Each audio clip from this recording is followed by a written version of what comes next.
Buonasera a tutti e a tutte, benvenuti a questo incontro dedicato all'economia e al lavoro a Padova.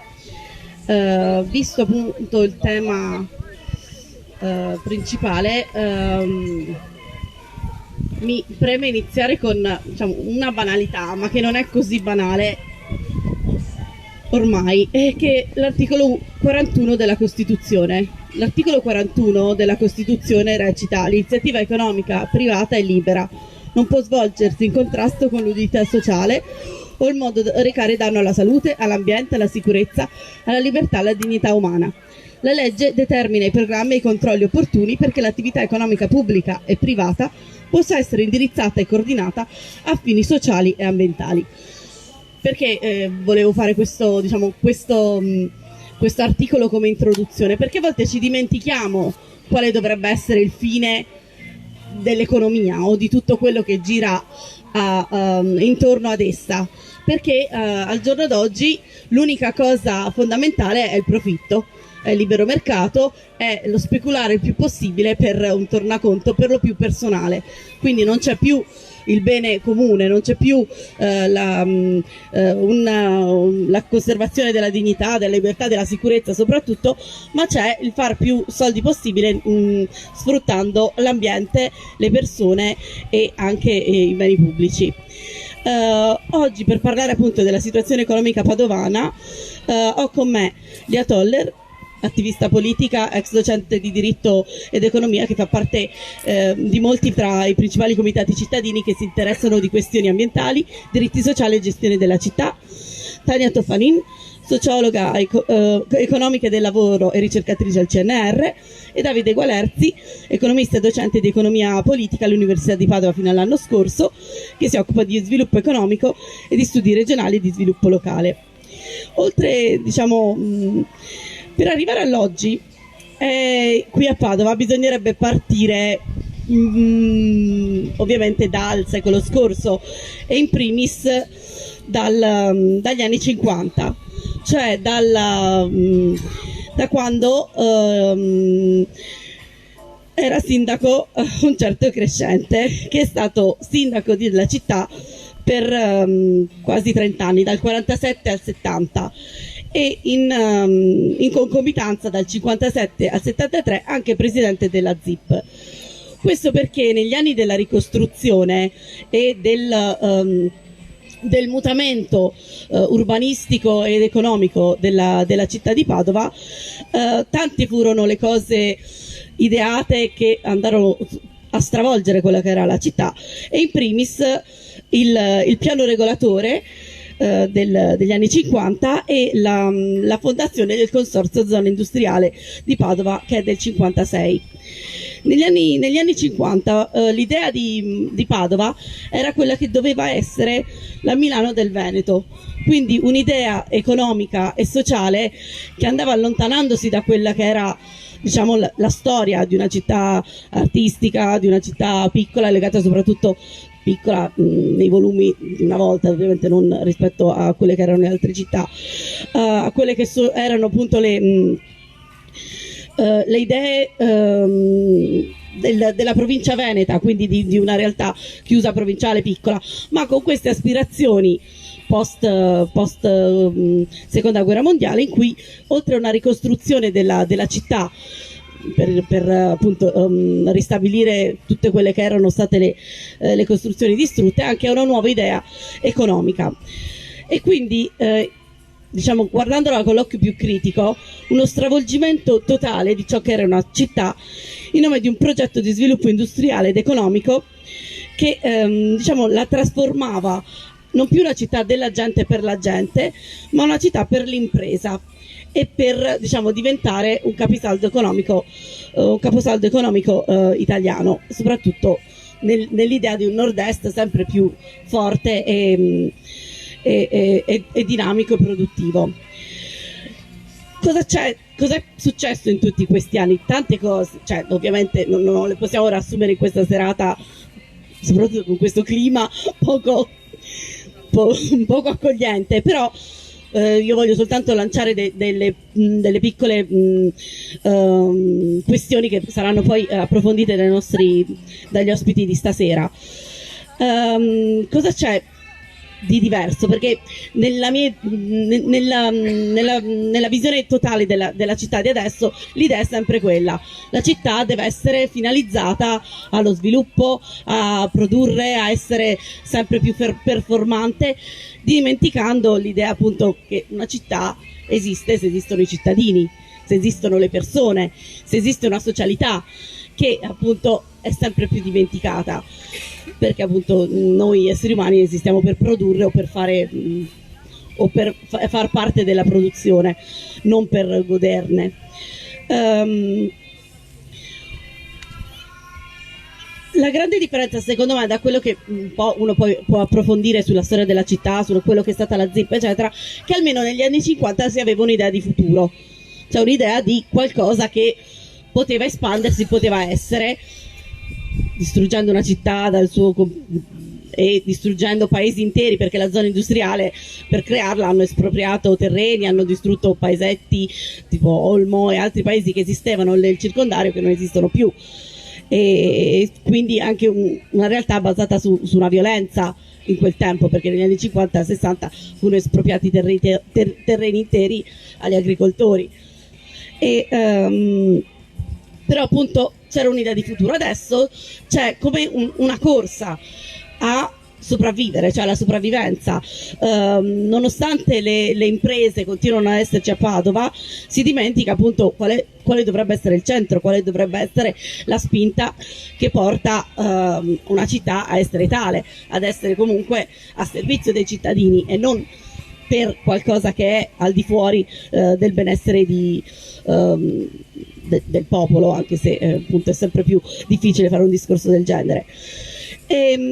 A Padova negli ultimi anni abbiamo anche visto che siamo primi in un primato che porta il Veneto a essere tra i primi in Italia per consumo di suolo, e Padova è tra le prime nel Veneto, ovviamente. Quindi nel 2022 abbiamo raggiunto il 49% di superficie utilizzata per strade e costruzioni. E con queste premesse, in che modo questo tipo di espansione distruttiva e le scelte di sviluppo territoriale vanno a braccetto a Padova? E in che situazione siamo in questo momento e dove ci stiamo dirigendo? Chiedo a te, Elia. Grazie Sara. Mi sentite? Mi sentite? Sì? Mi sente? Sì. Vabbè.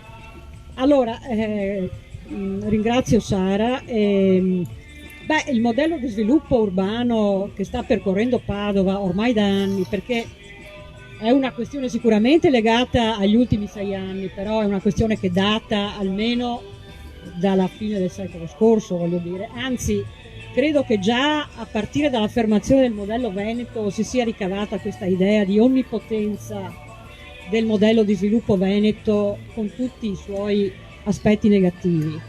Lo sviluppo urbano di Padova anche negli ultimi 6 anni percorre la strada della rendita urbana e della tutela assoluta della speculazione immobiliare ed edilizia, in altre parole, cioè uno dei settori, dei segmenti che la fa da padrona in città è quella.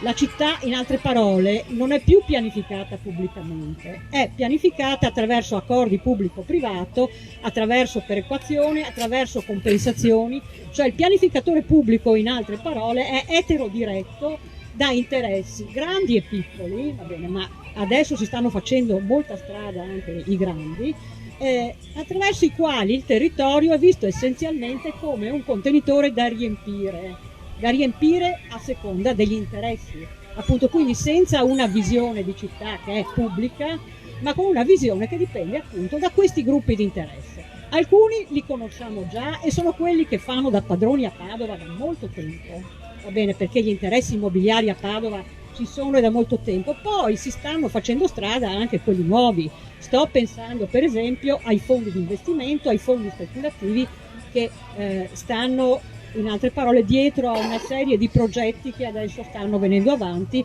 Per esempio sto parlando di CIFIP, sto parlando di PP1, ma anche dell'area che è vicino al Parco Antenere, dove sembra peraltro che ci sia un progetto da cui si stanno ritirando, perché poi questi cosa fanno?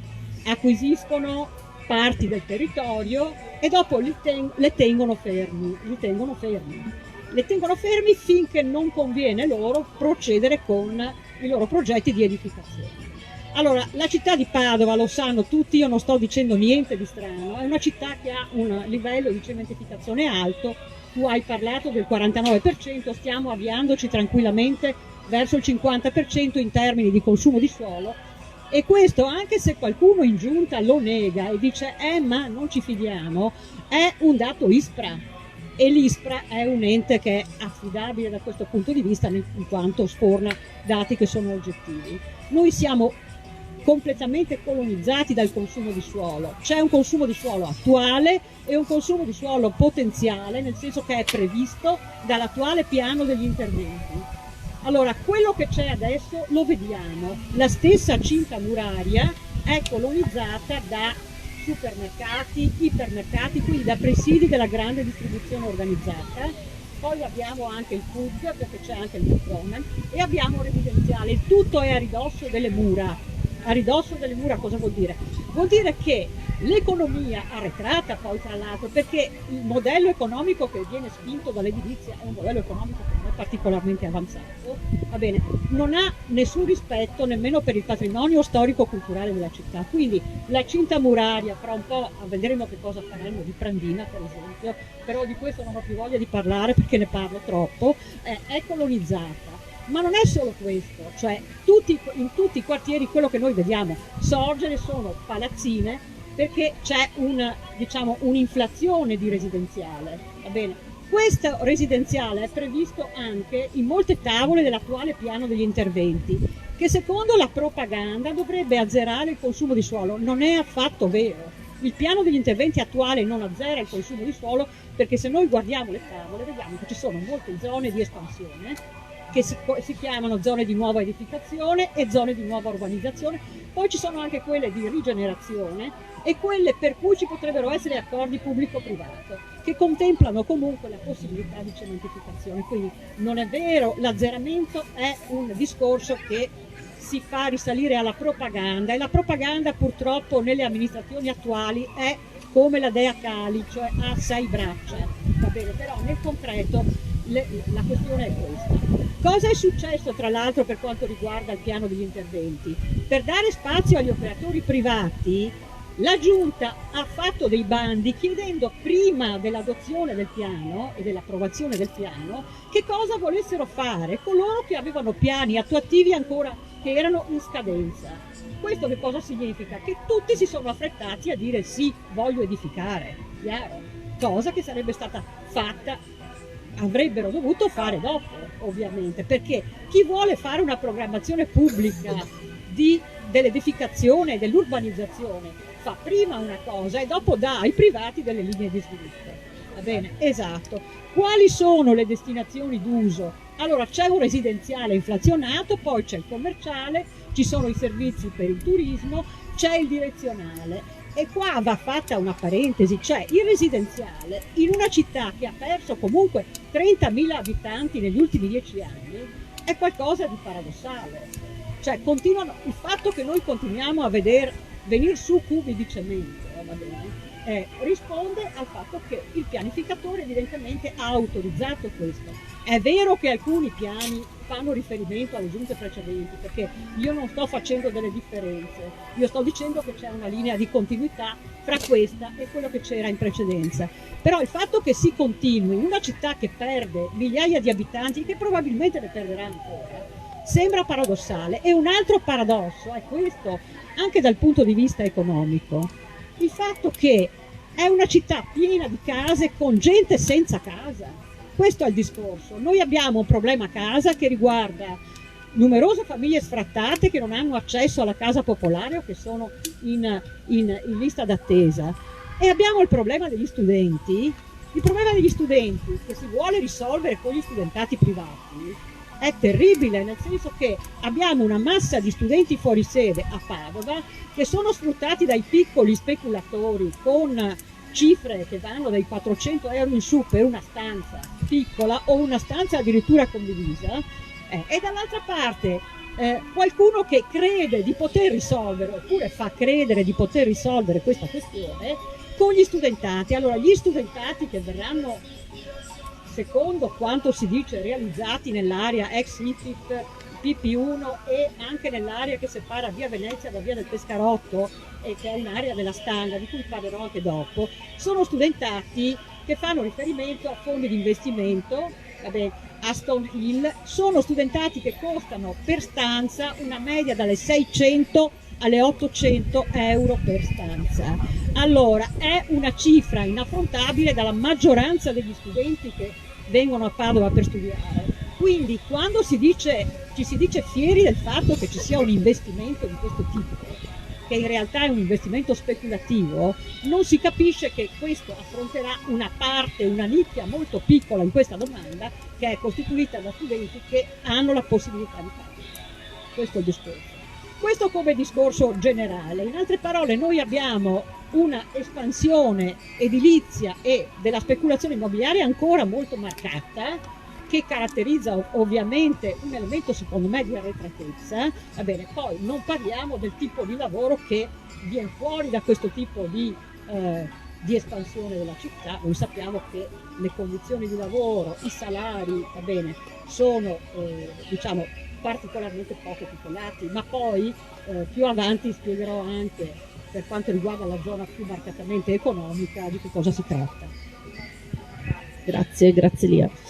E proprio per affrontare questo, cioè dove sta andando il mercato del lavoro e diciamo, l'offerta che ci sarà o quello che stanno costruendo e costituendo in questo periodo, passerei la parola a Davide e gli chiederei in che modo il nostro territorio e la zona industriale stanno trasformando il proprio assetto, spingendosi sempre di più verso la terzializzazione, e che tipo di economia può basarsi su questo tipo di trasformazione, e con queste premesse quale futuro si prospetta per cittadini e lavoratori.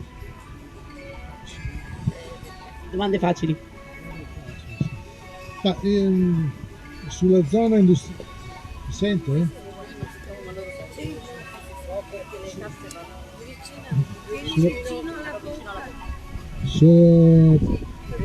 Sulla zona industriale c'è chi ne sa più di me. Io voglio solo ricordare, purtroppo non sono riuscito a recuperarlo, che all'inizio degli anni *80 io ho scritto per il Mattino di Padova un inserto che sulla zona industriale, volevo recuperarlo per arricchire, ricordarmi anche di quello che ho detto, ma una cosa mi ricordo abbastanza bene, e cioè che Padova, vista anche una sua spiccata vocazione anche nella logistica, fosse una sede di molte aziende che però usavano la zona industriale come filiali commerciali, non sono cioè attività prevalentemente di produzione, ma il punto di riferimento di aziende che ritenevano che essere nella zona industriale di Padova fosse conveniente, ma che, come dicevo, buona parte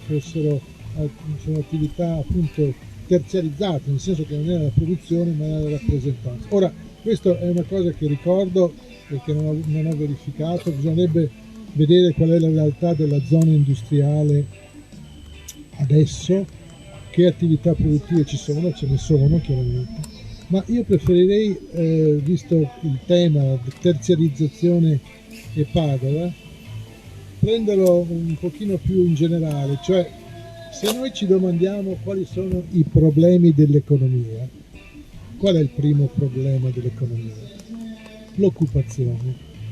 Nel senso che abbiamo delle difficoltà perché, a parte le zone fortunate del nord Italia, il tasso di disoccupazione è alto in Italia e anche in molti altri paesi in Europa.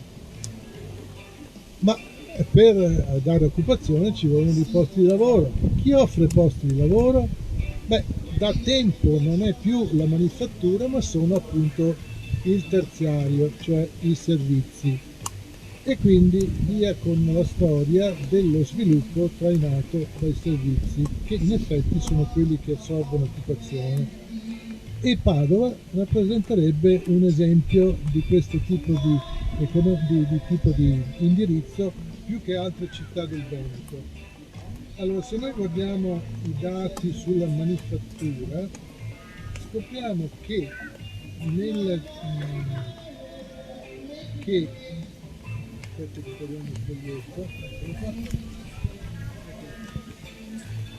scopriamo che la manifattura dal 71 al 2018 ha perso peso percentuale rispetto al totale dell'occupazione in tutte le province venete, massicciamente, significativamente in tutte le province venete. Ciò nonostante, nel 2018 la regione Veneta ha una percentuale di occupati nella manifattura che è superiore al 30%, la media nazionale è del 20%. Quindi è una regione manifatturiera e all'interno di questo le province che sono rimaste, nonostante questa decrescita dell'occupazione manifatturiera, le città che sono diciamo le più manifatturiere, per capirci, sono notoriamente Vicenza, Treviso e Belluno, storie industriali molto diverse.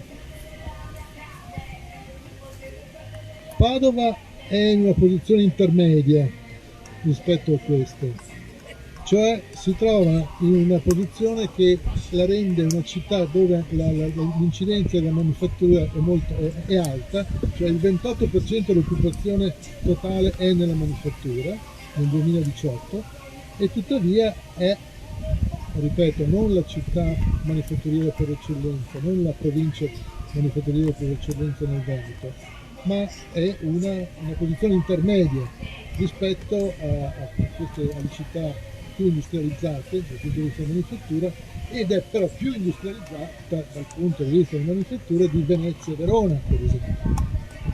Vabbè, questo è il quadro in cui ci muoviamo, cioè uno in cui l'attività terziaria è destinata ad assorbire quello che la manifattura non assorbe più. Allora qui la questione diventa quella di cosa è il terziario, perché il terziario, cioè l'economia dei servizi, è una cosa molto complessa e composita, nel senso che ci sono, per parlare molto semplicemente, dalle imprese familiari, non sono più neanche imprese familiari, nemmeno quelli, dai barbieri, dai servizi ai consumatori più semplici, alle attività terziarie di alto profilo, che ha alto contenuto tecnologico, consulenza, alta tecnologia e compagnia bella. Allora, il punto è che ci viene raccontato continuamente che questa è la forza motrice sulla quale puntare, quella che sarebbe in grado cioè di assicurare occupazione e sviluppo anche alla città di Padova, perché come veniva detto la città di Padova ha perso abitanti e tuttavia il progetto di chi guida lo sviluppo della città è quello di rimettere su un percorso di sviluppo puntando a quella che è la città metropolitana, cioè Padova che si ristabilisce come centro urbano e produttivo importante, contrastando i fenomeni di declino, diciamo così, che sono prevalentemente la popolazione, perché quello che è cresciuta è la cintura urbana più che il comune di Padova. E per fare questo il discorso è quello dei servizi. Allora io mi servirò adesso tanto perché il discorso sennò diventerebbe lungo, casomai ci ritorniamo sullo spirito delle domande, al solito, che speriamo ci siano. che un documento recente, Padova 2030 dell'Ance Cresme, io mi riferisco solo, è un disegno di rilancio della città in questa prospettiva della città metropolitana, e fa anche riferimento, pur essendo un discorso prevalentemente tipo urbanistico, a delle direzioni di sviluppo strategico, e fa riferimento al sistema insediativo produttivo. E cosa dice? Dice sostanzialmente tre cose. C'è un terziario avanzato che dovrebbe essere quello di 6.500, più di 6.000 imprese di servizi innovativi e tecnologici, il 23% in totale regionale, e dovrebbe esserci una città della cultura e una città del turismo, della ricettività e del terziario diffuso.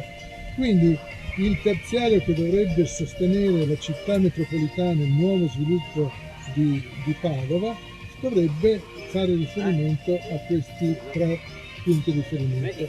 Allora, diciamo due cose. Una, il discorso sul terziario avanzato rimane un pochino vago, perché si continua a parlare di 6.126 imprese di servizi innovativi e tecnologici, ma quando poi si va un po' sul dettaglio si scopre che il riferimento è quello sempre più che canonico a cose? All'engineering, all'informatica, ricerca e sviluppo, comunicazione, marketing e finanza. Che questo sono le direzioni di sviluppo del terziario avanzato. Quanto ci sia veramente di questo, non che non ci sia, ma quanto sia in grado di reggere, soprattutto sostituire la perdita di posti di lavoro dentro la manifattura, il documento non va molto al di là di affermare che questa è la direzione di sviluppo. Per quanto riguarda le altre due, cioè il terziario, diciamo così, non avanzato, ma quello diffuso, si fa sempre il solito riferimento all'uso commerciale delle risorse culturali e d'arte della città, rifare di Padova una città al centro dell'attrattività per i turisti, e farne un punto di riferimento per il turismo, gli alberghi, la ristorazione.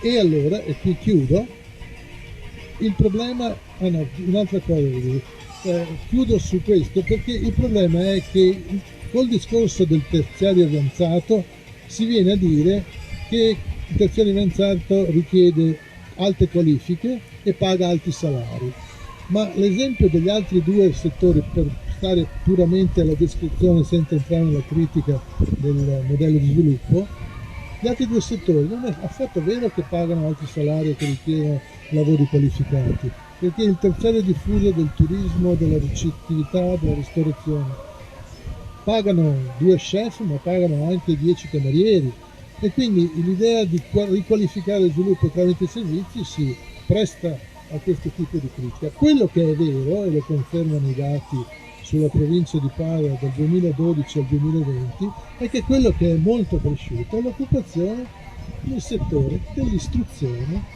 e della sanità. E qui troviamo quello che di vero c'è, di vero, non che tutto quello che si rifà ai servizi avanzati sia falso, ma che lo zoccolo duro è il settore pubblico, ospedale e università, che sono molto attivi e che fanno un sacco di belle cose, ma sono queste, non una fantastica imprenditoria privata del settore avanzato dei servizi. A volte ci dimentichiamo quanta della nostra economia giri appunto intorno all'università e all'ospedale, e queste due realtà, diciamo, saranno poi legate a un approfondimento che abbiamo già anticipato e faremo con l'IA sulle nuove espansioni della città, perché appunto riguardano queste due realtà molto da vicino. Per concludere il primo giro però chiedo a Tania, proprio per essere legati alle scelte di espansione del mercato, che proprio nella nostra città lo sviluppo del territorio, come abbiamo visto dagli anni 50 in maniera differente nei vari decenni fino ad adesso, però lo sviluppo del territorio è stato sempre affidato alle scelte di espansione del mercato, cioè cosa chiede il mercato, così la città si espande, e questo a prescindere dalle amministrazioni, che fosse Democrazia Cristiana, la destra e tutto quello che è venuto dopo fino ad oggi. Ognuno ha fatto le proprie scelte sempre su questo filone, però e alla fine quali sono i risultati sulle condizioni lavorative, sulle retribuzioni e di conseguenza sull'andamento dei redditi dei cittadini e delle cittadine, e secondo te in che modo le questioni esposte dovrebbero far riflettere la politica cittadina e quali potrebbero essere le azioni da intraprendere nel prossimo futuro?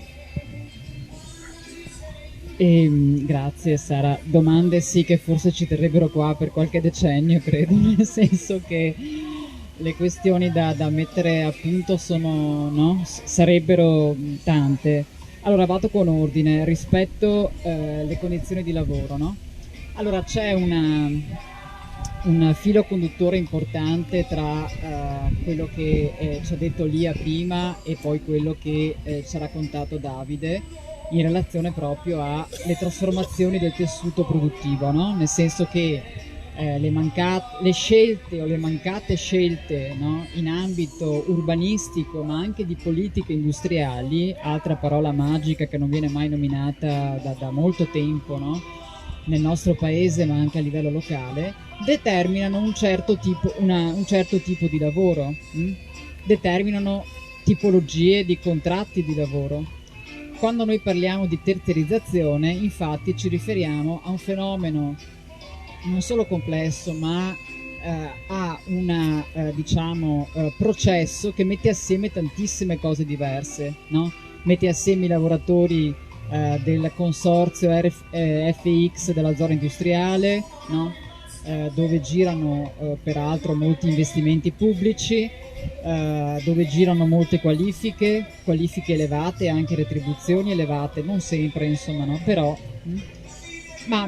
mettiamo assieme anche i lavoratori di Ikea, ad esempio, che devono fronteggiare il part-time involontario, no? Quando si parla di terziario, infatti, spesso non si nominano le condizioni di lavoro, diciamo, peggiori, no? E non è solo la logistica, attenzione, nel senso che nel tempo in zona industriale sono stati fatti dei protocolli anche per evitare i fenomeni distorsivi che la nostra cronaca ci ha riportato, no? Negli anni qua a Padova, cose anche molto, diciamo, eventi molto gravi, insomma, che poi sono stati perseguiti in qualche modo, che però ci dicevano cosa? Che il modello di sviluppo era viziato dal fatto che la rincorsa era la riduzione diciamo feroce, no? Del costo del lavoro, e quindi diciamo la riproduzione di un sistema di appalti, subappalti, di terziarizzazioni che hanno snellito non solo le imprese, diciamo, già terziarie, ma anche quelle manifatturiere che, no, nel tempo hanno, diciamo, appaltato all'esterno tantissime funzioni. Questo è un processo che si è svolto e si svolge su scala globale, evidentemente. Padova non è, come dire,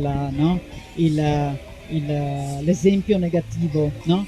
Però va detto cosa? Che intanto ci sono comparazioni che non sono mai fatte e che andrebbero invece fatte tra il Veneto e l'Emilia Romagna. Mi riferisco a cosa? Al fatto che analizzando i salari delle due regioni emerge che i salari del Veneto sono mediamente più bassi di quelli dell'Emilia Romagna. I dati su Padova ci dicono che c'è stato un aumento, no, del reddito medio, però in Italia noi sappiamo che la media statistica è un concetto piuttosto pericoloso, nel senso che ci dice molto poco delle condizioni materiali di vita delle persone, perché mette assieme ovviamente percettori di redditi alti con gente che non arriva a fine mese. Quindi andrebbe fatta una lettura molto approfondita, no, della distribuzione dei redditi in città e in provincia. e temo che con questo governo sia un po' difficile avere dati, diciamo, no? aggiornati su questo versante, però sarebbe molto utile averli, perché altrimenti si parla sempre un po' così a casaccio. Allora, quindi terziarizzazione come processo che tiene assieme diverse cose e che di fatto appunto mette lavoratori e specialmente lavoratrici in condizioni di assoluta precarizzazione. Mi riferisco appunto al fenomeno del part-time involontario, presente nella grande distribuzione specialmente, fenomeno molto poco analizzato, che di fatto sotto, diciamo, no, la tipologia di lavoro garantito, no, poiché si parla di un contratto a tempo indeterminato, nasconde però, diciamo, diverse insidie.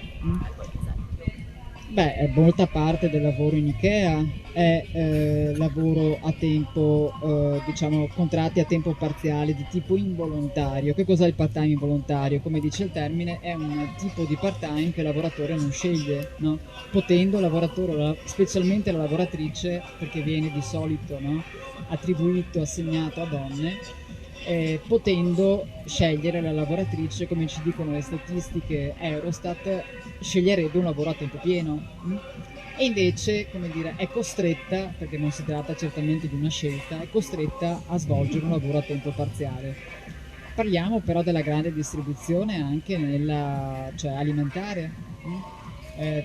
Tutte le lavoratrici, specialmente lavoratrici occupate come lavoratrici cosiddette in modo assolutamente, a mio avviso, fuorviante e essenziali, nel senso che tutti i lavoratori sono essenziali a loro modo, insomma. Le lavoratrici, specialmente intendo dire della grande distribuzione, che durante la pandemia erano viste come, insomma, no, siamo il paese della, no, che ha bisogno sempre di queste rappresentazioni romantiche del lavoro, no? Come lavoratrici fondamentali per i destini del mondo, insomma, sanitarie quindi, no? Ma anche del commercio. Beh, delle loro condizioni, cioè, nessuno sa nulla e ce ne siamo praticamente dimenticati a pandemia, no? Svoltato l'angolo, insomma, dell'emergenza, diciamo, no? Quindi, allora, per chiudere, quali sono le questioni essenziali? Allora, direi la prima riguarda il tema che diceva, che sottolineava Lia, che riguarda la mancanza di una pianificazione urbanistica, no? Che sembra un argomento molto distante dalle condizioni di lavoro, invece è assolutamente connesso, perché appunto un disegno della città significa, una pianificazione della città significa anche una pianificazione del lavoro all'interno dello spazio cittadino. E la seconda invece riguarda le politiche industriali, altro tema che tutte le giunte che si sono susseguite nel tempo hanno affidato assolutamente al mercato, e sul quale torneremo dopo perché ci sono diverse cose da dire.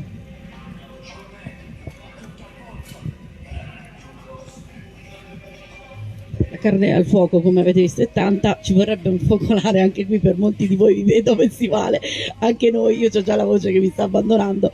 Comunque, tornando alla ZIP, io mi permetto un gancio con quello che ha detto anche lì, la pianificazione della città. Per quel che riguarda la zona industriale, quella che insiste sul Corso Stati Uniti, la cosa che a me ha sempre colpito, io sono stata per lungo tempo una cittadina senza auto, nel senso che ho la macchina da pochi anni e quindi mi muovevo sempre in bici e coi mezzi.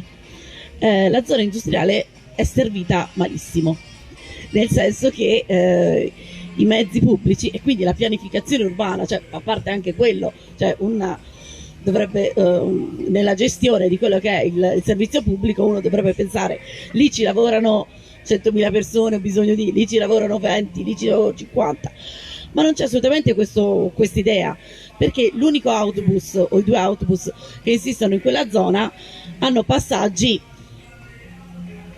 che dire sporadici è dire poco, nel senso che un tempo c'era il 7 che passava una volta all'ora, poi ci sono adesso hanno cambiato un pochino le cose, però sono comunque zone che, pensando a cose come il part-time volontario o il tempo spezzato o anche una turnistica a ciclo continuo, che può esserci soprattutto nella logistica, non vengono considerati, quindi autobus notturni che non esistono, infrastrutture o servizi in appoggio inesistenti. E questa è una cosa che chi ha la macchina o chi non deve insistere in quelle zone per lavorare sfugge, cioè ci sfugge questa cosa. Per esempio un connettore tra ricerca, terziario e università è anche, per esempio, la Torre della Ricerca, dove c'è anche la Città della Speranza. Ecco, quella zona io ho fatto un approfondimento con i ricercatori che lavoravano lì. Quella zona passano pochissimi mezzi e se perdono il mezzo devono stare lì per un altro tot di ore finché non passa, perché anche ci sono gente che lavora sì col cartellino, ma gente che se fa ricerca o altro magari deve restare lì anche di più. Cioè è come se fosse una città fantasma in cui l'importante appunto è produrre e non importa se sei una persona, quali sono le esigenze o altro. Anche il fatto che appunto non ci sono anche servizi, nel senso dove mangiare, dove riuscire a gestire un po' di socialità. Vabbè, è troppo, anche la socialità è troppo avanti, scusate, sono troppo avanti, no? Non si possono fare certe riflessioni. Comunque, tornando sulla questione espansiva con cui abbiamo iniziato a parlare prima con Lia, c'era appunto la questione dello sviluppo urbano cittadino con due zone sensibili che attualmente sicuramente molti di voi ne sono coscienti, ma che più di altre subiranno molti stravolgimenti nel prossimo futuro, e sono il quadrante est e appunto la ZIP. E quindi ti chiedo cosa è previsto nello specifico, quali sono le logiche che muovono questo tipo di movimenti, scusate la ripetizione, e come tutto ciò impatta nella vita delle persone e nella gestione del territorio, e quali sono anche le scelte rispetto a anche altri territori, perché è una città comunque molto grande la nostra, e soprattutto, come diceva anche Davide, che ormai si unisce a altre città e realtà del contesto urbano, in quest'idea metropolitana che è solo una parola, perché in pratico si fa quasi niente per poi creare, diciamo, un'armonizzazione fra quella che è la città e il tessuto, diciamo, delle città che insistono su Padova. Grazie. Mi hai fatto venire in mente una cosa quando parli di una zona industriale sconnessa dal punto di vista del trasporto pubblico con il resto della città. Mi hai fatto venire in mente che nel progetto della TAV, magari dopo lo riprendo perché secondo me è fondamentale per capire il modello di sviluppo, è prevista una linea che devi verso l'Interporto, però, quindi su quello ci sono. Per quanto riguarda invece il trasporto delle persone, le cose cambiano. Comunque, quando noi parliamo della zona più marcatamente economica della città, parliamo sicuramente del quadrante est e della zona industriale. Quadrante est abbiamo la Stanga, anche la zona che lambisce la stazione, la fiera, e poi abbiamo San Lazzaro e alla fine la zona industriale. Allora, quello che si prevede e che c'è già in termini di destinazioni d'uso, per esempio alla Stanga, è un'ulteriore diciamo, gettata di cemento. Tanto è vero che quando l'assessore alla mobilità e all'urbanistica parlava del parco del Basso Isonzo, che è un bellissimo parco, perché ci sono state, è veramente un bel parco, no? Ecco, per liberarsi diciamo, della cubatura di Aspiag hanno fatto atterrare i crediti edilizi proprio nella zona della Stanga, insomma quella subito dopo la fiera. Li hanno fatti atterrare lì. Cosa faranno? Faranno strutture turistico-ricettive, strutture della grande distribuzione organizzata, perché Aspiag sappiamo che è a capo della catena Despar e Intespar, faranno servizi amministrativi e universitari e altri servizi che sono collegati al divertimento, agli eventi, eccetera. Già adesso quella zona è destinata ai grandi eventi, alla congressistica. Si prevede per esempio che nel padiglione 7 della fiera venga allestita l'arena della musica. Quella è una zona ad intensissimo traffico, ma è un traffico privato, perché se noi pensiamo a quando il SIR 2 vedrà la luce, cioè la linea di tram che dovrebbe collegare a Vigonza, pensiamo più o meno al 2028. Per adesso quella zona è abbastanza sconnessa dalla città in termini di trasporto pubblico locale, quindi ha un attrattore enorme di traffico.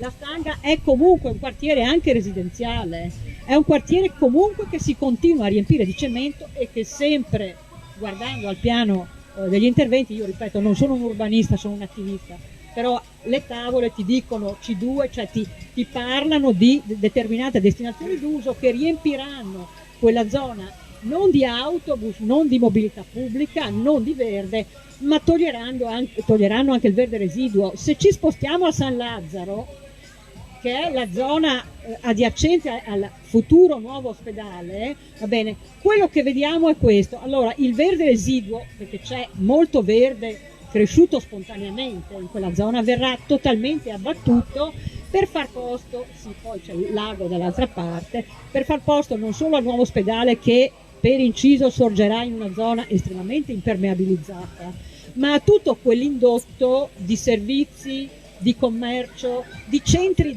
direzionali e di residenziale ancora. Ogni tanto leggete magari su Facebook appartamenti Zairo, va bene, cioè quei grandi grattacieli, no, che fanno finta di essere boschi verticali tipo Milano, no, a proposito di Milano del Vento. Ecco, quelli sono all'interno del residenziale che si prevede di edificare in zona San Lazzaro. Tra l'altro è previsto anche un settore direzionale. Io quello che mi domando, anche alla Stanga è prevista ancora una destinazione direzionale, e quello che mi domando è che fine fanno invece i centri direzionali che ci sono già, perché se noi andiamo a vedere quello alla Stanga, quello che è vicino al Fagiolo, quello è nettamente sottoutilizzato, come lo sono altri centri direzionali che sono là intorno in via. Quindi è un'economia questa fondata sull'abbandono dei manufatti esistenti, cioè ci sono enormi edifici e complessi che rimangono abbandonati, va bene, e quindi non c'è una sostituzione, ma andiamo per aggiunta, per accumulazione di edifici che prima o poi probabilmente verranno abbandonati anch'essi. Quindi questo è un problema grosso, cioè ti dà l'idea di un'economia che è fondata sullo spreco e su un'assoluta linearità, quando dovremmo andare verso un modello molto più circolare in cui recuperi l'esistente, no? Anche qua, cioè, si parla di recupero dell'esistente, ma se ne parla sempre in termini propagandistici, perché in realtà non c'è, no? È interessante per quanto riguarda San Lazzaro sottolineare il discorso dell'inceneritore, perché lì c'è l'inceneritore ed è prevista anche la creazione della quarta linea nel 2025, che brucerà 245.000 tonnellate di rifiuti, facendo di Padova un hub quantomeno regionale per quanto riguarda i rifiuti. Quando tu mi prevedi una linea di incenerimento che brucerà almeno 80.000 tonnellate di rifiuti in più rispetto all'attuale, perché adesso se ne brucia molta meno, tu vai verso un'economia che non fa dei rifiuti un'occasione per innovare le filiere produttive, cioè per andare verso modelli rigenerativi e circolari. E quindi a San Lazzaro c'è anche l'inceneritore che, guarda caso, è vicino all'ospedale. E questo è il discorso, cioè hanno scelto per l'ospedale un posto vicino all'inceneritore in cui verrà realizzata una linea che, oltre ad essere inquinante, sarà molto più inquinante, perché anche se è più moderna nelle tecnologie, brucerà molto di più. Quindi questa è una cosa paradossale. Vabbè, ovviamente in questa cosa qua è la regione che ha un ruolo fondamentale, perché è la regione che nel suo piano rifiuti veramente poco avanzato ha deciso questo. Il comune cosa ha fatto? Ha detto un no formale, però, perché poi per quanto riguarda i permessi e le autorizzazioni non ha obiettato nulla. Quando è stato chiesto a Giordani di fare un biomonitoraggio, di finanziare un biomonitoraggio sulle unghie dei bambini della zona circostante, ha detto che il comune non gaskei, tanto per dire. Comunque, chiusa la parentesi dell'inceneritore, che comunque non è tanto una parentesi perché mi dice qual è il modello. Se passiamo alla ZIP, la ZIP dopo la liquidazione del consorzio del 2020 è una zona economica, produttiva tra virgolette ormai, senza nessun governo, cioè con la liquidazione del consorzio che cosa si proponeva il comune? Di dare una buona parte del patrimonio ZIP a Interporto, perché Interporto è un ente indebitato, è un ente che fa investimenti milionari e ha bisogno di patrimonio per coprire, ha bisogno di un aumento di capitale, va bene, in termini di conferimenti per coprire questi investimenti. Quindi da una parte del patrimonio ZIP andrà a finire a Interporto, dall'altra parte la ZIP sarà colonizzata, quindi sarà da una parte colonizzata dalla logistica, e la logistica significa lavoro povero, perché solo ai vertici abbiamo qualifiche e salari alti. Per quanto riguarda la base, le condizioni di lavoro dei lavoratori della logistica lì le conosciamo tutti. Voglio dire, nel senso che abbiamo salari bassi, una estrema ricattabilità, aree di lavoro nero, grossa opacità, ricattabilità, condizioni di lavoro pessime, va bene? Quindi quello che ci sarà in ZIP, va bene, con l'allargamento della zona logistica sicuramente sarà questo. Dopodiché la ZIP, essendo rimasta senza governo, è colonizzata anche dal commercio, voglio dire, nel senso che la manifattura sparisce, abbiamo moltissimi manufatti anche là abbandonati e, paradosso, va bene, cosa succede? Che nella zona di Granze, che fa parte della ZIP, va bene, lì chiede alla giunta comunale, all'amministrazione comunale di poter realizzare 155.000 metri quadrati di magazzino logistico che servirà a tutto il Veneto, con tutti gli edifici abbandonati e i capannoni abbandonati che ci sono in zona industriale. Notare che Granze nel piano degli interventi è qualificato come parco agropaesaggistico, quindi diciamo a destinazione agricola. Nonostante questo, il SUAP del comune di Padova dà l'autorizzazione, cioè dà l'ok all'idea di questo magazzino. Ovviamente gli abitanti, i residenti di Granze si sono mobilitati grandemente contro questa cosa, però questo è un altro diciamo, indicatore importante del modello economico che si continua a perseguire, cioè di saccheggio del territorio, di economia poco avanzata, di lavoro, di condizioni di lavoro e di reddito poco gratificanti e poco tutelate.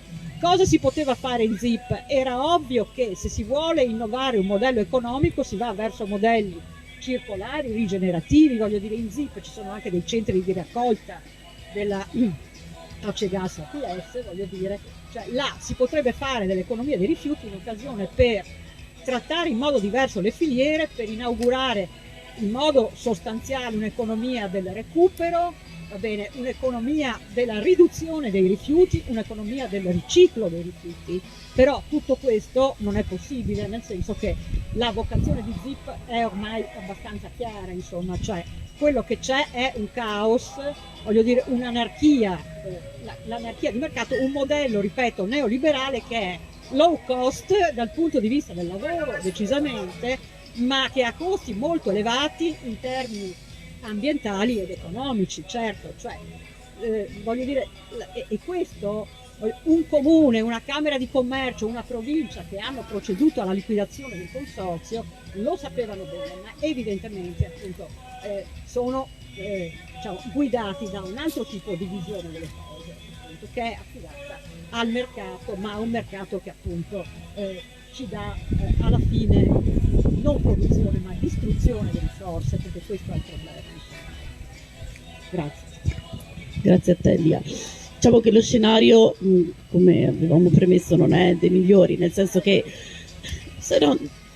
Mi ero dimenticata una cosa, perché prima ti ho parlato del discorso della linea verso l'Interporto della TAV, perché la TAV, va bene, Vicenza-Padova, era cosa incerta fino a un paio di anni fa, ma Giordani ha premuto moltissimo perché si aggiungesse, ci fosse l'addendum Vicenza-Padova, perché per lui la TAV, per tutta la giunta, perché nessuno ha detto A rispetto a questa grande opera che è estremamente costosa, perché i costi continuano a lievitare nelle previsioni, va bene?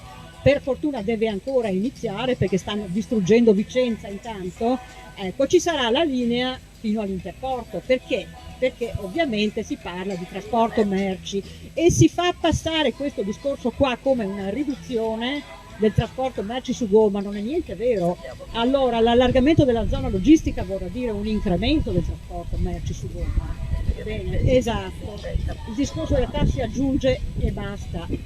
Dopodiché in termini di inquinamento e di giungla di appalti e subappalti, va bene, che fa capo a Iricav, dal consorzio Iricav, va bene, noi sappiamo che cosa significano le grandi opere, cioè l'idea di procedere a piccole opere sostenibili che diffondono lavoro, reddito e sviluppo non è nemmeno presa in considerazione. Comunque in termini di polveri sottili, CO2, consumo di milioni di metri cubi di acqua, va bene, e sventramento del territorio, va bene, dovremmo vedere che cosa ci riserva la TAV, insomma, ecco. Questo è una cosa importante perché ha molto a che vedere con un modello di sviluppo dissipativo.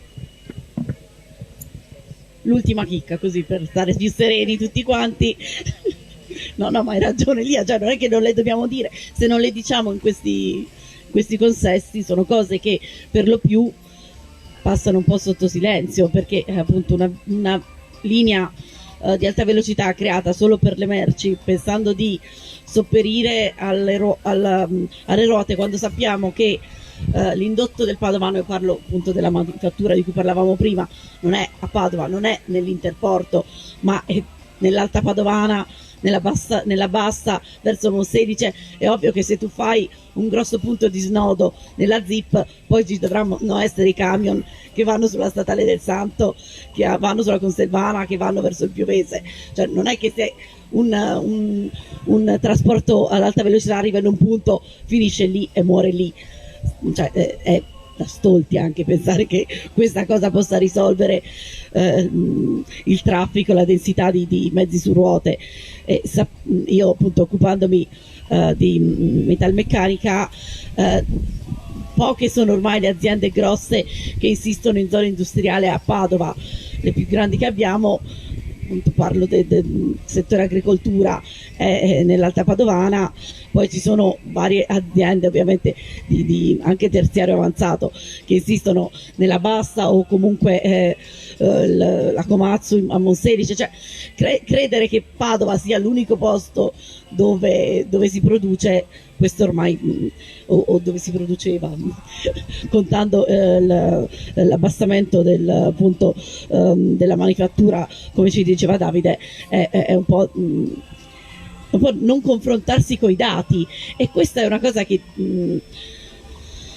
lascia un po' perplessi, nel senso che noi che un po' ci occupiamo di quella che è l'economia, di quello che dovrebbe essere il governo dell'industria, la progettualità, che non viene mai messa in evidenza, cioè il progetto industriale, quello che dovrebbe essere una pianificazione a medio e lungo soprattutto periodo, non esiste. Per questo mi ricongiungo un po' a quello che ha detto prima Davide. Se non ci sono domande dal pubblico, o comunque se qualcuno ha qualcosa da chiedere basta che mi dice, e noi siamo qui a disposizione. Era appunto quello che leggevi sul rilancio del terziario avanzato e del terziario diffuso. Cioè sono dati, come dicevi anche tu, lanciati lì, cioè sì, dovrebbe essere in questo modo, però poi dal punto di vista fattivo non è che si sta costruendo qualcosa che vada realmente in quella dimensione. Almeno è quello che io da cittadina, da lavoratrice vedo. Cioè per accrescere queste realtà bisognerebbe investire, e bisognerebbe coordinare anche un rapporto con l'università che fosse di più alto respiro, e che dovrebbe ricongiursi anche con la questione che poi li riguarda anche la regione e l'ESU, del fatto di questi studenti ne abbiamo bisogno, sia perché se c'è un aumento dell'occupazione verso l'università e la sanità bisogna formarli, però non sappiamo dove metterli. Cioè non c'è proprio un governo di quello che è il futuro, di quello che le nuove generazioni che arrivano anche dall'Interland o da tutto il Veneto. Non si può pensare che gli studenti possano da dovunque fare i pendolari, cioè è anche egoistico pensarla così.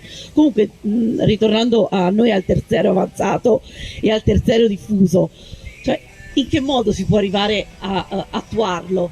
Cioè, ci dovrebbe essere una pianificazione verso queste tre, quindi servizi innovativi, l'informatica, la città cultura e la città turistica, con tutto quello che può portare, e che sappiamo esiste in Italia, sul problema culturale, cioè gli appalti e i subappalti nella gestione di tutto ciò che è cultura, e sul turistico ricettivo, che lì è lo sfruttamento al 90%, e lo sappiamo tutti, e abbiamo anche visto quest'estate da più di qualche articolo sui giornali.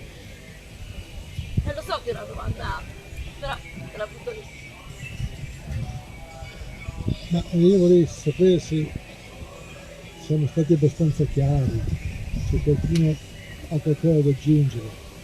In quel senso direi che è importante ricordarci una cosa, che quello che ci viene detto in termini di terziario cultura, terziario diffuso, sfruttamento turistico, è un gioco che stanno facendo tutti i territori. Circa 20 anni fa è diventata abbastanza diffusa un termine che un mio amico architetto diceva che fa inorridire solo per il suo significato, il marketing territoriale. Cosa significa il marketing territoriale? Che tutti fanno esattamente quello che nel rapporto Padova 2030 del Cresme, ANCE e Cresme viene auspicato, cioè aumentare l'attrattività, sfruttare al meglio le proprie risorse culturali, artistiche, costruire dalla parte dell'imprenditoria privata l'opportuna rete di servizi ai ristoranti e agli alberghi, e in questo modo ridare centralità alla città, che non è più la città la Milano degli anni 50, anche perché a suo tempo Milano è cambiato, è diventata una città di servizi, eccetera, eccetera. Quindi il punto fondamentale è rendersi conto che intorno, queste sono parole vuote, nel senso che è molto difficile pensare di vincere una competizione in cui tutti fanno la stessa cosa, perché dalle città piccole a quelle medie grandi, come potrebbe essere Padova, fanno tutti la stessa cosa, e invece i centri di innovazione sono necessariamente ristretti, perché quando l'Università di Padova qualche anno fa ha voluto darsi una prospettiva internazionale, alcuni hanno pensato di dire che il nostro punto di riferimento è l'MIT, Massachusetts Institute of Technology di Boston, ma il problema è che nella concorrenza, per definizione, alcuni vincono e la maggior parte perde. Quindi, se questo è il meccanismo di fondo, il marketing territoriale può essere utile a chi arriva subito, all'inizio, a chi ha più risorse, a chi ha, non so, chi c'era, nel 1975 l'assessore alla cultura di Roma, Ranicolini, ha fatto le notti romane, tutti fuori al cinema di notte. Beh, quella è stata una trovata, ma se tutti fanno tutti quanti del cinema di notte non funziona più. Quindi il marketing territoriale si taglia le gambe da solo, eppure questo sembra l'idea che sta alle spalle del terziario diffuso, del terziario d'accoglienza, tutte queste belle parole che stanno a dire alberghi e ristoranti. Alberghi e ristoranti con appunto un reddito pro capite bassissimo, sfruttamento, ricambio molto veloce, e quindi nulla che possa veramente portare avanti un'idea di sociale, perché è tutto rivolto verso l'esterno, verso il fruitore, come anche la questione che dicevamo prima con l'IA, la mancanza di case nonostante il surplus di case, perché sappiamo che non ci sono case per gli studenti, perché molte di quelle che erano in quel circuito sono state tolte e messe in Airbnb, quindi sempre lì per il turismo, un turismo però mordi e fuggi che non porta un grosso indotto alla fine. Per quanto ok,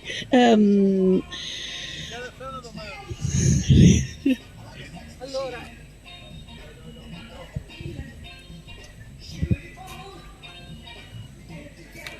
abbiamo una domanda un attimo che viene qui.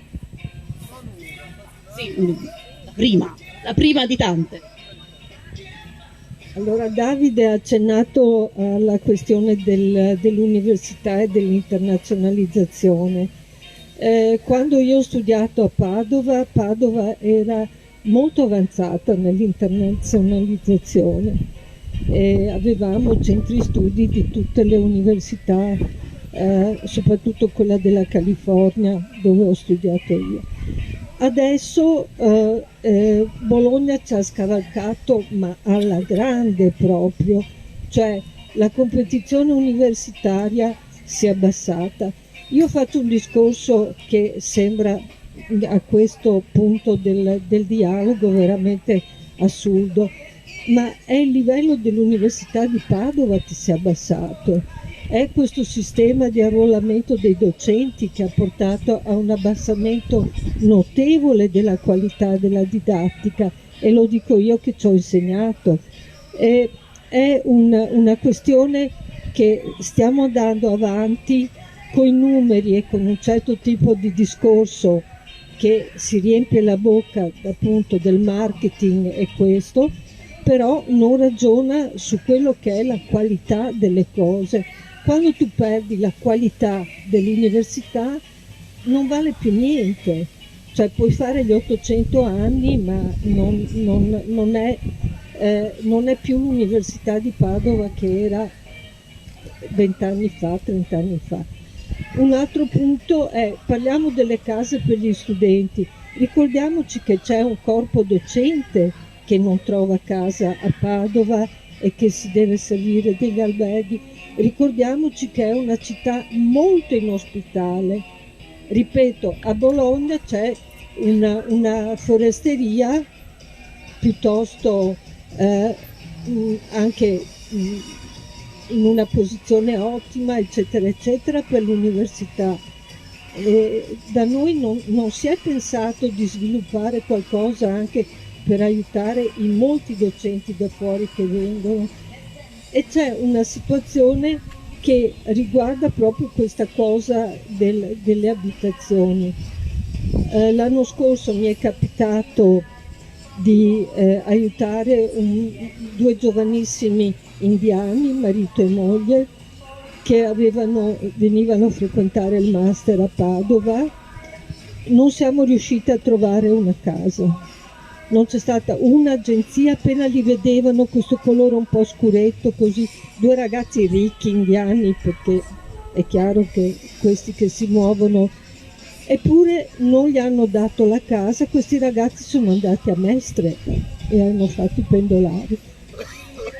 Sono molto sconfortata da come stanno andando le cose dal mio punto di vista, per le mie esperienze. Non parliamo delle scuole e appunto di questa questione delle polveri sottili e di come stiamo campando male.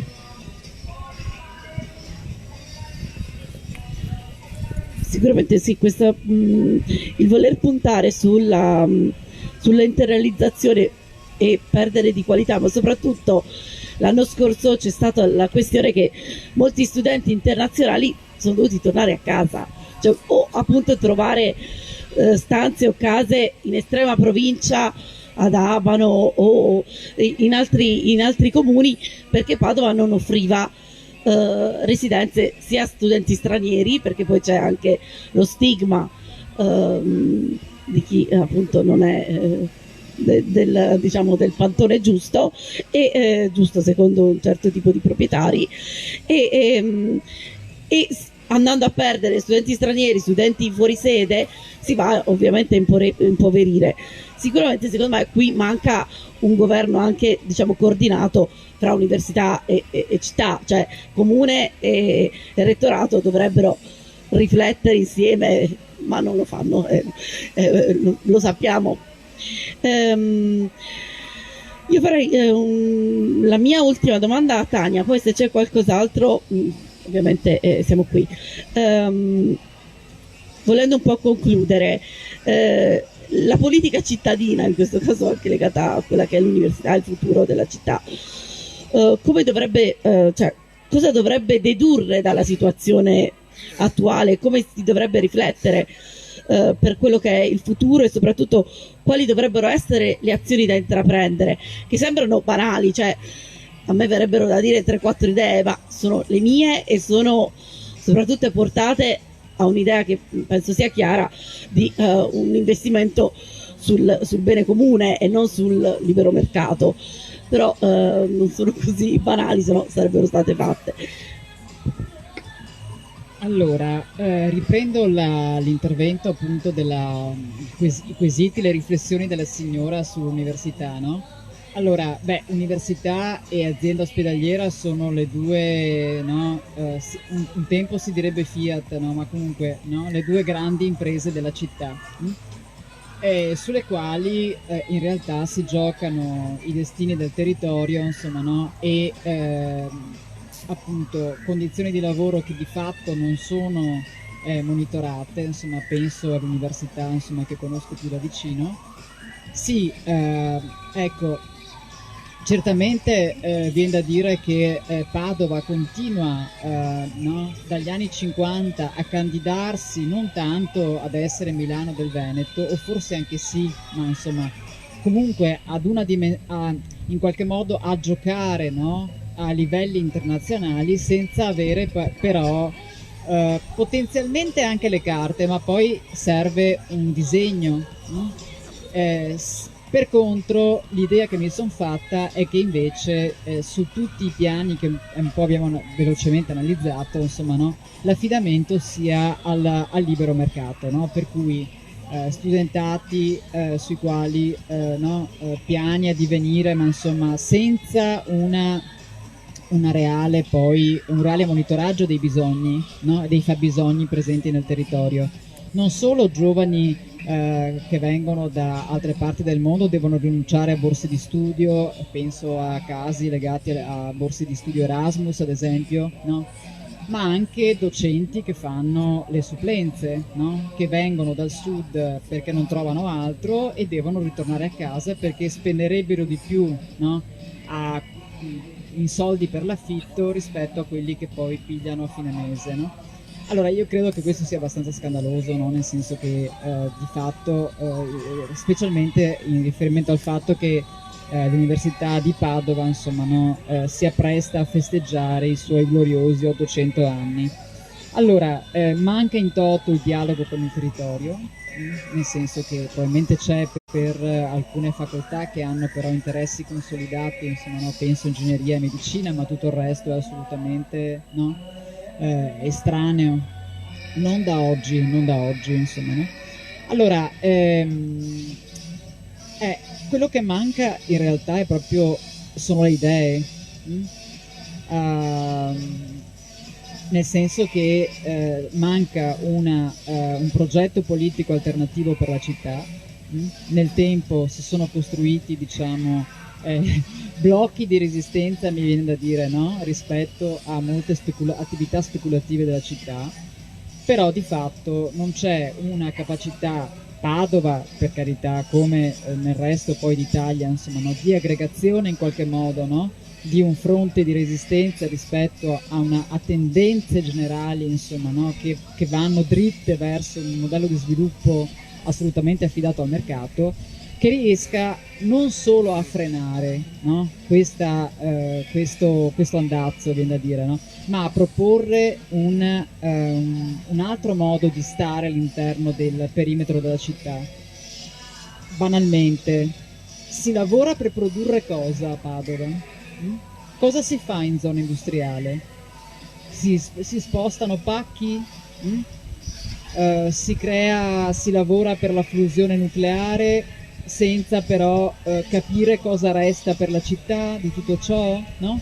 Quindi, come dire, l'impressione che mi sono fatta anche leggendo lo sviluppo più recente è di, in realtà, una città che è apparentemente sonolenta, ma che in verità ospita, come dire, movimenti di lungo corso e anche di notevole poi portata a livello di interessi economici, che però non sono assolutamente discussi, no?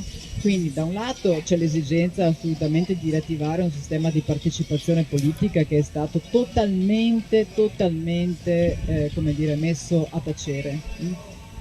Penso all'esperienza, e qua mi tolgo qualche, come dire, qualche, non sasso, ma qualche montagna dalle scarpe, insomma, penso all'esperienza fallimentare di corruzione civica, la reputo io ovviamente, l'impressione mia, insomma, penso di essere in compagnia, insomma, no? Penso all'esperienza fallimentare di Coalizione Civica che in qualche modo si candidava come elemento di rottura, no? Della città, per la città, per lo sviluppo della città, e che in realtà non ha prodotto assolutamente nulla in termini di, no, proposte alternative. E quindi anche in relazione al monitoraggio poi delle condizioni di lavoro, insomma, no? La fine che ha fatto il consorzio della zona industriale in questo senso è assolutamente emblematico, no? Un consorzio in piedi con una legge del 56, attivo dal 58, con una decina di lavoratori, che certamente in parte aveva finito, no? La missione costitutiva, quindi l'assegnazione dei lotti, che però serviva per monitorare quello che succedeva in zona industriale, no? Che doveva assolutamente essere ripensato, ma che poteva servire come uno strumento di implementazione delle politiche industriali che in verità questa giunta non ha assolutamente voglia di fare. Perché le politiche industriali, parlandoci molto chiaramente, sono affidate alle decisioni di Interporto, che nell'ambito della zona industriale fa il bello e cattivo tempo sullo sviluppo territoriale. Interporto e, come dire, i grandi, no, centri nevralgici della grande distribuzione organizzata. Ora, se questo è il modello di sviluppo della città, credo, come dire, siamo fritti, ma dovremmo interrogarci anche in relazione a quello che dicevano sia Elia che Davide, alle condizioni di vita nostra, nel senso che l'inceneritore produrrà, come dire, no, una città molto più nociva di quello che già è. E quindi insomma credo ci sia bisogno assolutamente di un ripensamento totale, insomma, e di un manifesto nuovo per lo sviluppo della città, insomma, no? Perché di fatto la direzione di marcia, insomma, mi pare diretta in tutt'altra direzione. C'è qualche domanda? Qualcuno? Qualche commento? Qualche parere? Vi vedo infreddoliti, più che altro vi capisco. So.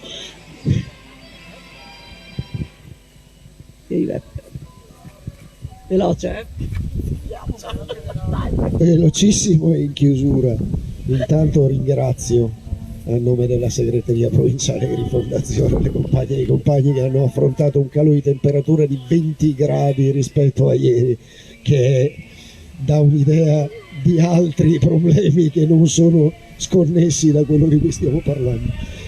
Volevo solo fare una nota che non entra in quello che voi avete detto, che sono le cose che voi sapete e che io ho ascoltato con particolare attenzione, perché mi insegnano delle cose che sono utili per fare politica in questa città.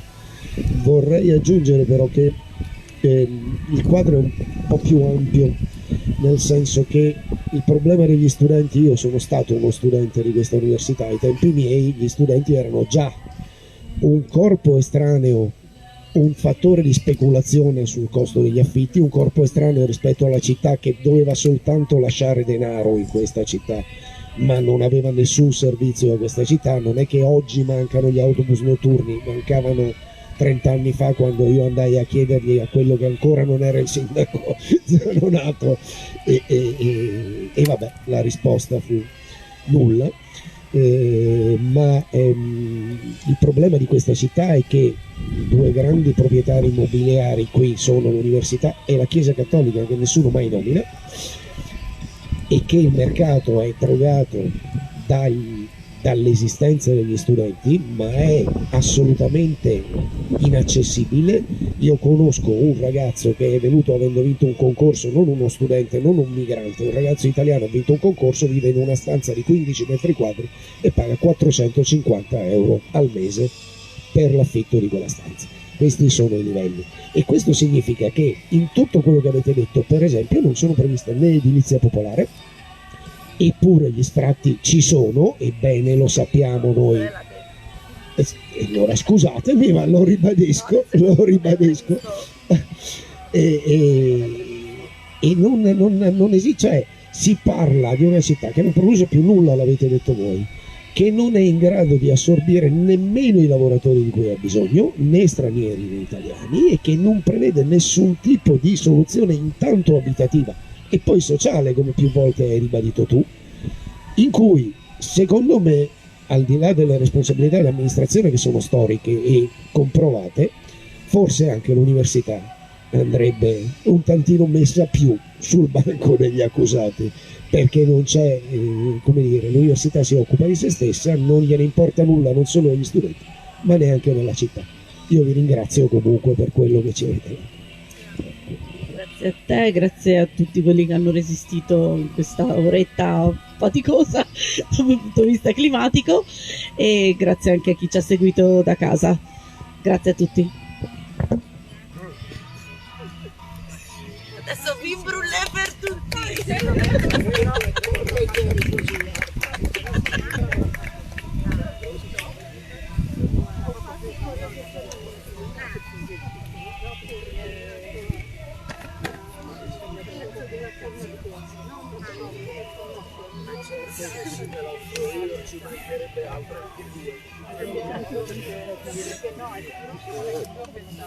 Buonanotte. Voi volete tornare a casa?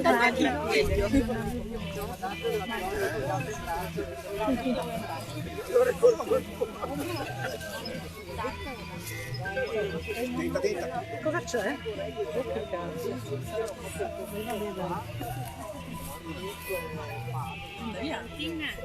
Ciao! Ciao! Come? Cosa faccio adesso? Ho finito di fare ricerca.